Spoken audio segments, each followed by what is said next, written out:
Un sequestro di 1,5 tonnellate di canapa della varietà Antal, equiparata allo stupefacente, la cui coltivazione non è ammessa dall'UE. È stato effettuato dai finanzieri di Padova, oltre ai 320 kg di infiorescenze, 230 kg di hashish, 45 kg di semi, sostanze che avrebbero generato all'ingrosso un giro d'affari di oltre 3 milioni di euro.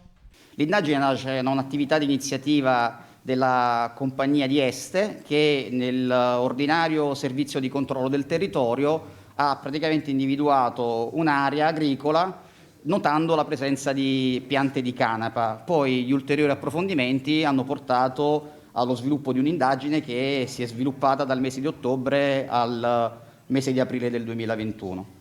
Oltre 6.000 piante di canapa sono state trovate in un fondo agricolo di Pernumia, nella bassa padovana, che risultava però adibito a coltivazione di asparagi. Da lì è partita la ricostruzione della filiera, che si dipanava in diverse città del nord Italia e sconfinava in Francia. Dall'approvvigionamento dei semi a Pisa, l'indagine diretta dalla Procura di Rovigo ha coinvolto i territori di Padova, Verona, Trento e Lodi, 49 i denunciati. Tutti i soggetti che rientrano nella filiera commerciale, il produttore di semi, il soggetto che poi effettivamente piantava questi semi, colui che portava la pianta a maturazione e infine i soggetti che rivendevano queste infiorescenze di canapa, nonché i prodotti derivati quali l'hashish per usi che abbiamo riscontrato essere umani, e quindi i cosiddetti coffee shop. A ciò si aggiunga quelli che erano rivenditori che avvenivano tramite canali online di e-commerce, in particolare una società che operava nell'Interland milanese.